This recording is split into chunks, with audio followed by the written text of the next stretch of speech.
Serge Benoît et Tim Wellens. Voilà pour ce groupe donc qui aborde la remontée de la vallée de la Guisane sous l'impulsion de Simon Geschke.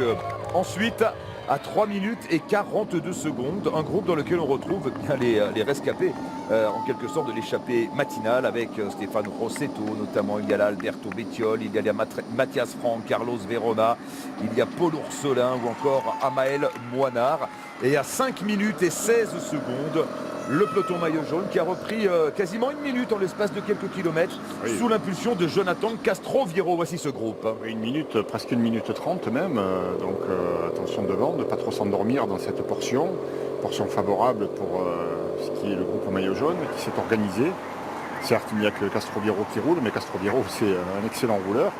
Il a été champion d'Europe du contre-la-montre ce garçon, donc voilà, c'est un crack quand il s'agit de rouler, il grimpe bien aussi. Donc voilà, on essaie de l'utiliser ici parce qu'on a bien vu tout à l'heure sur le pente du col d'Izoard qu'il était juste. Et on essaie donc de mettre en place un travail de sap que l'on n'avait pas vu encore de la part de cette équipe Ineos. Essayer de durcir la course. Geraint Thomas doit se sentir bien, ou Egan Bernal, c'est toujours l'inconnu, ou l'un ou l'autre. Et bien sûr, on s'est rapproché. Donc la victoire d'étape reste possible bien évidemment pour les hommes de tête, mais est également envisageable pour certains de ces coureurs qui sont dans le groupe maillot jaune. Il reste encore 29 km jusqu'au sommet du col du Galibier.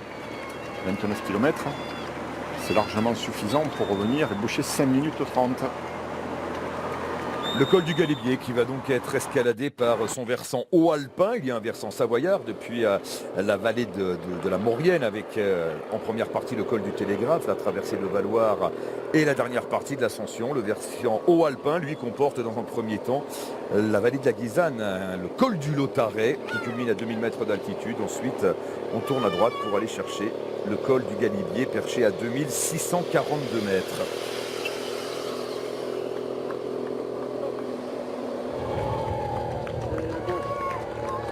Dans 5 km, les hommes de tête seront au pied de l'ascension du col du Lotaret ou du col du Galibier, comme vous préférez. Très roulant dans sa première partie, beaucoup moins dans sa seconde partie. On fait le point avec Thomas Voeckler à l'avant de la course, avec un groupe toujours emmené par qui d'ailleurs? Est-ce que ce sont les AG2R La Mondiale qui roulent ou plutôt les CCC avec Simon Geschke tout à l'heure, Thomas?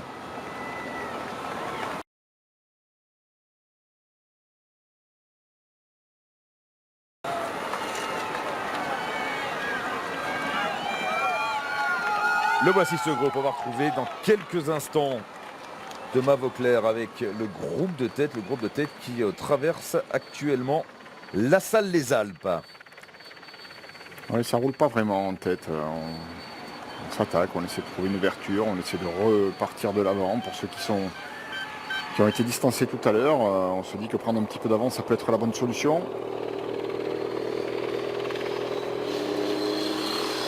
Allez, on retrouve Jonathan Castroviro avec le groupe de tête et Thomas Voeckler, Jonathan Castroviro à l'avant du groupe maillot jaune et Thomas Voeckler avec les hommes de tête. Comment est le vent dans la vallée de la Guisane? Tiens justement Thomas, c'est une interrogation que l'on avait en début d'étape. Ouais, avec un vent dans le dos, mais quel gâchis pour ce groupe de tête. Vraiment, à part Michael Cherel, vraiment qui se sacrifie 100% pour Romain Bardet, il y a une très mauvaise entente dans ce groupe. D'accord, Castroviro, c'est un bon rouleur, mais ils ont repris 1 minute 30, voire 2 minutes, surtout parce qu'il y a une mésentente terrible à l'avant. D'ailleurs, Tim Wellens a attaqué parce que voilà, il n'y a plus aucune cohésion. Il pourrait avoir des regrets, ce groupe-là. Ouais. Et encore 5 minutes et 7 secondes. Et Tim Wellens qui a été distancé tout à l'heure et qui sait très bien que Romain Bardet passe en deuxième position. Bardet s'est rapproché au classement du grimpeur, il est revenu à 18 points. Il sait que son maillot est menacé avec le col du Galibier qui se profile à l'horizon. Et donc il essaie de partir dans un petit groupe en éclaireur. Un groupe au sein duquel Bardet ne se glisserait pas pour essayer justement d'aller conserver ce maillot et reprendre un petit peu de terrain.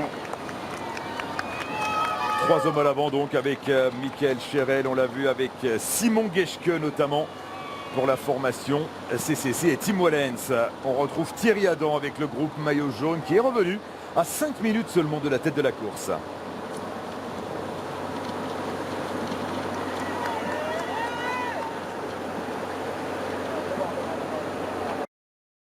Avec ses moins qu'on puisse dire. On ne s'entend pas, d'ailleurs on n'arrête pas de s'attaquer, c'est un ordre dispersé.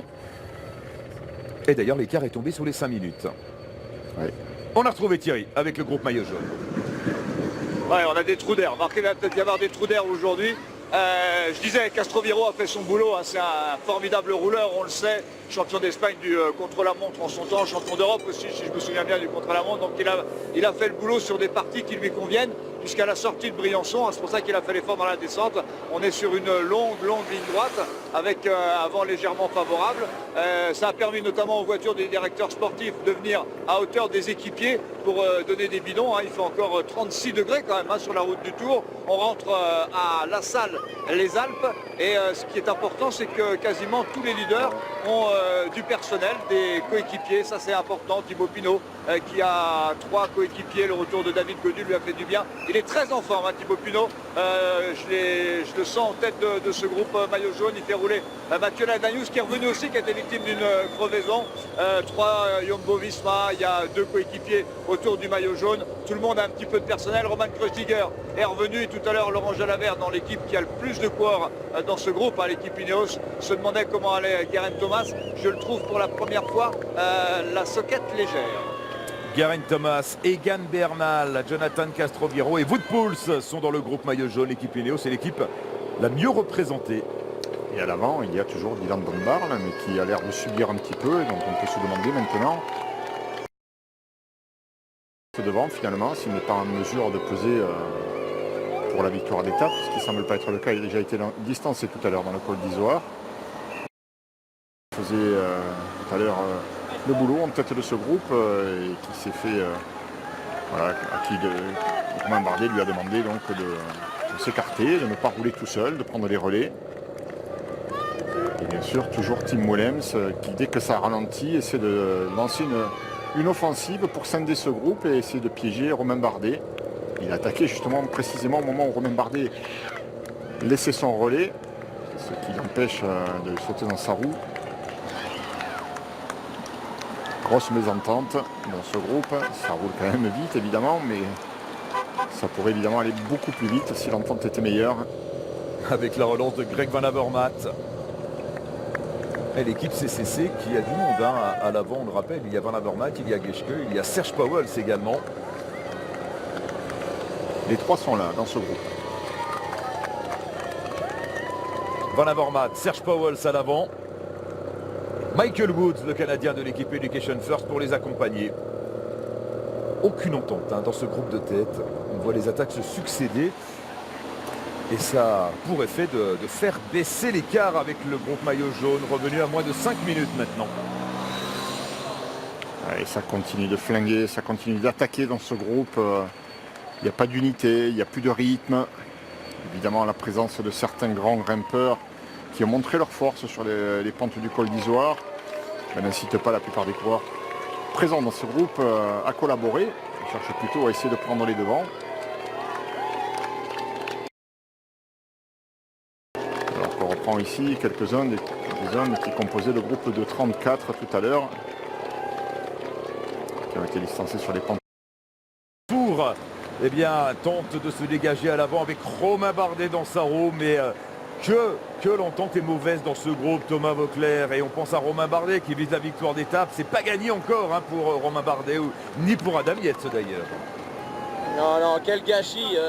C'est vrai que, bon, c'est pas parce que c'est une équipe française, mais très franchement, Michael Cherel a mis vraiment du cœur à l'ouvrage. Mais il y a eu un marquage énorme entre Adam Yates, Nairo Quintana, Romain Bardet. Et là, c'est Adam Yates qui s'est dégagé tout seul. Et Romain a réussi à revenir dans sa roue, mais au prix d'un très gros effort. Et maintenant, c'est Adam Yates qui est un petit peu pris à son propre jeu parce que Romain a un équipier devant et c'est Adam Yates qui lui est isolé, qui est obligé de faire l'effort. Nairo Quintana a également André Amador. Peut-être va-t-il en face décider à travailler pour son leader Nairo Quintana, on ne sait jamais, ça peut arriver. Mais oui, franchement, s'ils se font rattraper avant le haut du galibier par les favoris du Tour, ils pourront avoir des regrets parce qu'on est peut-être en train d'assister à un enterrement de première classe, c'est-à-dire un round d'observation et que les favoris de cette échappée se condamnent les uns les autres. Alors à quoi ressemble ce col du Galibier par son versant haut alpin? Regardez, il y a tout d'abord la longue portion en faux plat montant 5%, 14 km à 5% jusqu'au col du Lautaret. Oui, là c'est la partie roulante, c'est le col du Lautaret, en sortant de Briançon, c'est très long dans cette vallée, on le voit, les parties vertes, voilà, c'est presque du faux plat, ensuite en bleu, c'est des pourcentages moyens, où bien sûr on peut grimper avec un gros développement. Ça va très très loin comme ça, et à mesure où on s'approche vraiment du passage au sommet du col du Lautaret que l'on voit ici sur la gauche, on va y arriver, le voici, le col du Lautaret, bim, on tourne à droite pour attaquer en rouge, on le voit, les premières pentes du col du Galibier, on quitte bien le Lautaret ça bascule, ça descend sur Bourdoisan, ici on tourne à droite pour aller chercher le col du Galibier. 9 km d'ascension avec des passages à plus de 10% par endroit, montée difficile, hein, la deuxième partie, et donc ce qui fait la difficulté de ce col, c'est que c'est très long. Depuis Briançon, c'est une trentaine de kilomètres, donc il en reste encore 22. À droite, le tifo déployé par les écoles du ski français, les moniteurs, l'armée des pulls rouges présente bien sûr sur les routes du Tour de France dès que la route s'élève, avec France Montagne également, donc pour vanter les bienfaits de la montagne en été. Un petit clin d'œil donc à nos moniteurs des ESF, dont l'un des membres les plus éminents réside ici à Serre-Chevalier. C'est bien sûr Lucas Alphand qu'on salue, notre ami Lucho, consultant France Télévisions, le dernier vainqueur de la Coupe du Monde de ski alpin, le dernier Français vainqueur de la Coupe du Monde de ski alpin. Une page de publicité. On revient sur les routes du Lautaret avec les hommes de tête à savoir, et bien ce groupe que l'on retrouve dans lequel figure notamment Romain Bardet. Non. Le groupe de tête, le voici. Oui, c'est Michael Cherel. C'est Michael Cherel avec Lutsenko, avec Woods, avec Kamna, avec Powells et avec Tish Benoît. On se retrouve dans quelques instants pour la suite de cette 18e étape.